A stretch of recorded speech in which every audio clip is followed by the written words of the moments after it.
Olá, crianças, tudo bem com vocês? Eu sou a professora Francisca Neri e essa é a Francisquinho e nós estamos aqui para trabalhar com vocês com língua portuguesa. Hoje é a nossa 18ª aula, certo? Como que nós vamos trabalhar hoje? Nós vamos dividir em duas partes. Sempre na última aula de cada bloco, nós dividimos em duas partes para fazer um resumo de todas as aulas anteriores e voltamos para a aula de hoje, combinado? É o tempo de pegar caderno, preparar o lápis, a borracha para fazer as anotações de vocês. Enquanto isso, a Francisquinha também vai ficar aqui assistindo a aula, certo? Então, como que nós vamos começar? Olha só, nós vamos voltar na nossa 13ª aula, combinado? O que nós trabalhamos na nossa 13ª aula? Isso, nós trabalhamos os sinais de pontuação. Nós entendemos naquela aula que precisamos do sinal de pontuação na escrita, porque na fala nós usamos a entonação de voz, admiramos, falando mais tranquilo, interrogamos, afirmamos. Tudo isso nós combinamos aqui que iríamos entender direitinho, pesquisar, estudar na nossa 13ª aula. É importante pontuar a frase, por quê? Porque o outro que vai ler, a pessoa que vai ler o texto, vai entender que mensagem você quis passar, que mensagem foi transmitida. Vamos relembrar um pouquinho. Olha só essas frases que estão para vocês na tela. Primeiro, eu vou ler a frase e nós vamos descobrir qual é o sinal de pontuação que a gente coloca. Olha só, que horas são? Vou falar de novo. Que horas são? Eu fiz uma pergunta. Qual é o sinal que eu vou usar? E isso eu vou usar o sinal de interrogação. Agora, olha a outra frase. Vitória gosta de chocolate. Eu afirmei, eu estou dizendo que a Vitória gosta de chocolate. Qual é o sinal? Isso, o ponto, lá no final da frase. Agora, olha essa frase. Que olhos grandes você tem, vovozinha? Olha de novo. Que olhos grandes você tem, vovozinha? Ela assusta. Essa é uma frase que está lá no conto da Chapeuzinho Vermelho, quando ela chega na casa da vovozinha, assusta que vê aqueles olhos grandes, né? Ela fala, que olhos grandes você tem, vovozinha? E que sinal é esse? Exclamação. Muito bem, então essa foi a nossa 13ª aula. Na nossa 14ª aula, nós trabalhamos com uma coisinha que vocês gostam muito e que nós, mais adultos, estamos aprendendo. Nós trabalhamos com bilhetes e mensagens, só que de forma virtual. Os emojis, as abreviaturas. E nós fechamos a aula com um conto do balão de Zeppelin. Lembra? Enquanto ia acontecendo a história, ela fala que o Zeppelin perdeu o balão e ele fazia algumas expressões. Olha as expressões aí na tela. A primeira, ele estava triste porque perdeu o balão. A segunda, ele estava com medo, apavorado quando ele escuta um barulho à noite, na noite escura. Terceiro, quando ele descobre que não era o balão, ele chora, entra em pânico, chorando. Quando ele acha que não vai mais encontrar o balão, ele fica desanimado. Aí no último emoji, na última figurinha, está com a cara alegre extraordinariamente. Ele fala o quê? Perdi o balão, mas agora eu tenho 10 novos amigos. Entenderam? Então, naquela aula nós trabalhamos que nós usamos sinais, abreviações, e aí as mensagens hoje é mais rápida e instantânea. Na 15ª aula, nós estudamos sobre sinônimo e antônimo. Quem lembra? Ainda lembra o que é antônimo? O que significa antônimo, o que significa sinônimo? Está lembrando? Olha aí na tela. Sinônimo e antônimo. Sinônimos são palavras que têm o mesmo significado. É isso? E antônimo? São palavras que têm significado contrário. Por exemplo, se uma pessoa é valente, o sinônimo está dizendo que ele é corajoso. O contrário está dizendo que ele é medroso. Uma coisa que está perto. Se está perto, o sinônimo é o quê? Está próximo. Mas na tela está dizendo longe. E uma coisa que está longe é uma coisa distante. E o contrário, perto. Entenderam? Essa foi uma aula. Agora nós vamos na 16ª aula. Quem lembra? Sim, nós estudamos os sons das palavras, só que sons nasais.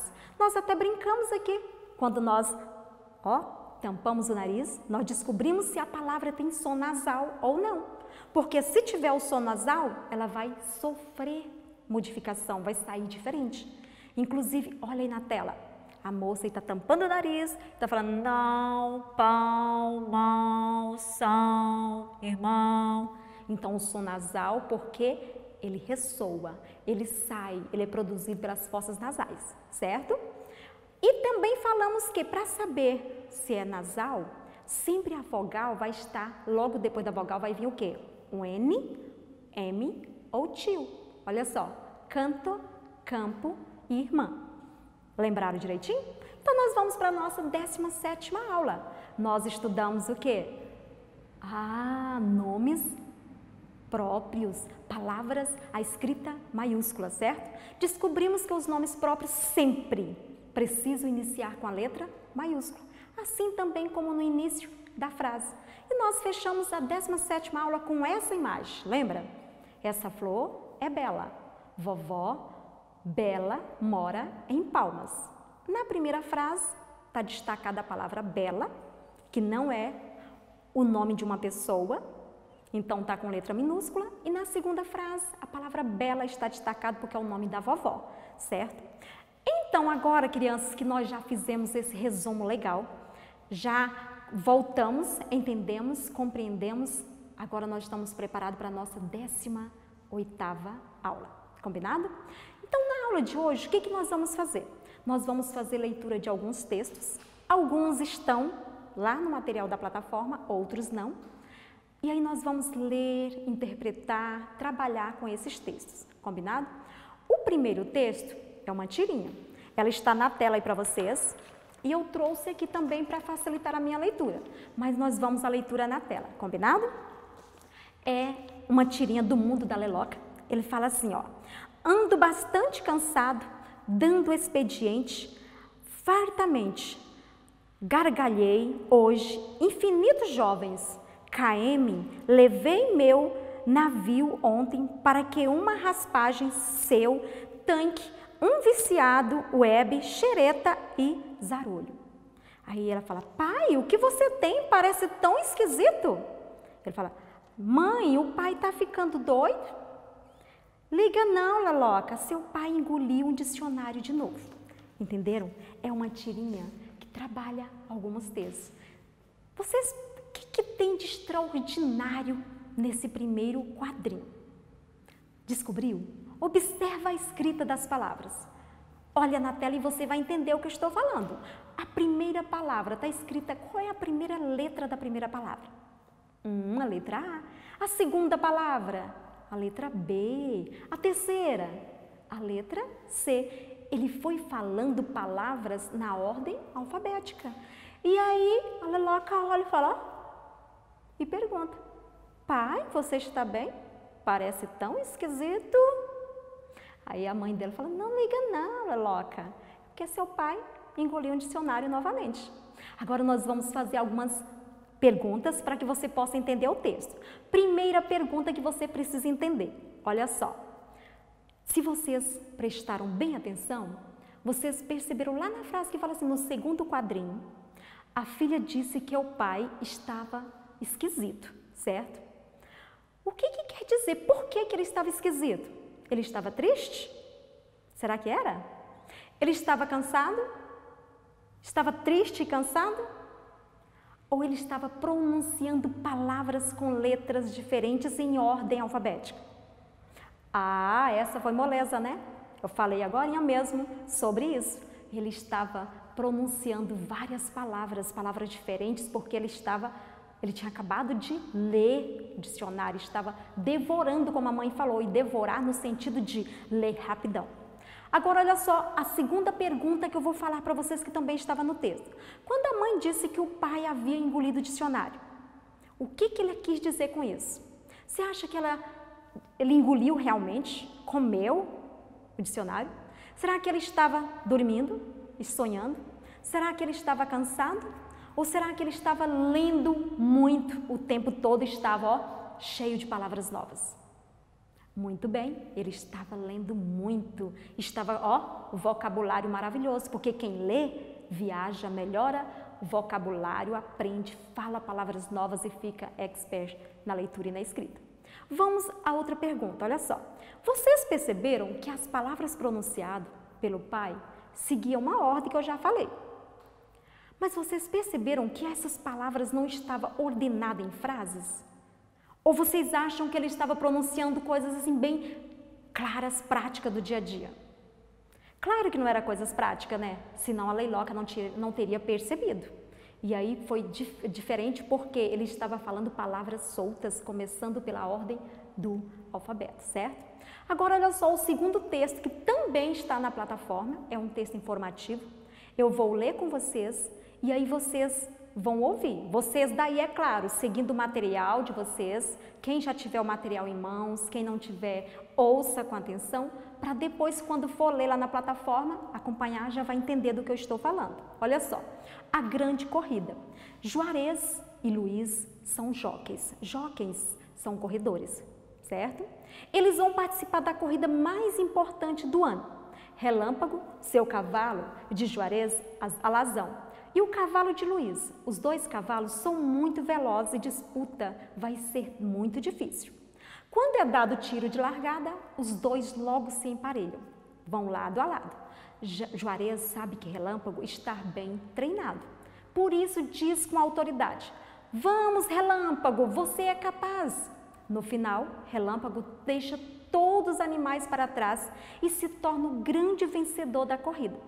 Luiz, que foi o vice-campeão, cumprimentou seu colega e disse: um dia Alazão chega lá. Por enquanto, Relâmpago é imbatível. Parabéns! Juarez levanta o troféu, tira várias fotos com seu cavalo, o campeão da corrida. Viu? Perceberam? O texto é um texto informativo, eu estava contando um fato. Agora nós vamos a algumas perguntas. Posso fazer? Então vamos lá, preste atenção. O que vão disputar Juarez e o Luiz, os donos do cavalo? Será que eles estavam disputando uma partida de futebol? Será que eles estavam num concurso, num campeonato de natação? Um jogo de dominó? Um jogo de peteca? O que vocês acham? Lá no texto, no início do texto, falam que eles iam participar de uma corrida? Isso, uma grande corrida, corrida de cavalo. Agora vamos a outra questão. Quais eram os personagens do texto? Esse material também está lá na apostila da plataforma que pergunta: qual era o personagem? Era Juarez e seu cavalo? Era Luiz e seu cavalo? Era Relâmpago e Alazão, os cavalos? Ou eram os 4 personagens? Juarez, Relâmpago, Luiz e Alazão. Isso mesmo, eram 4 personagens, os 2 corredores e os seus cavalos. Quem que ficou em primeiro lugar? Foi o Alazão? Foi o Relâmpago? Os 2 empataram? Ou nenhum deles ganharam a corrida? Quem lembra?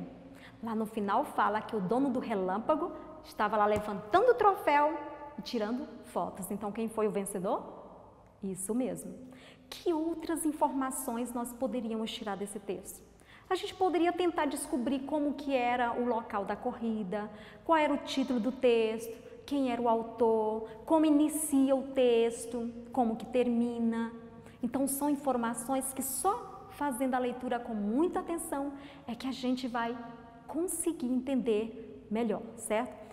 Estude, chegou ao fim da nossa aula, não esqueça, procure a escola se você não tiver como acessar a internet, pegue o material impresso e se você estiver, já responda, vai lá, estude, faça toda a atividade. Logo, logo nós vamos estar de volta. Bons estudos, descanse, fique em paz e tudo isso vai passar. Enquanto isso, eu e a Francisquinha vamos estar aqui. E nas próximas aulas estaremos aqui trabalhando novos conteúdos, estudando e fazendo uma revisão. Um beijo, fique em paz.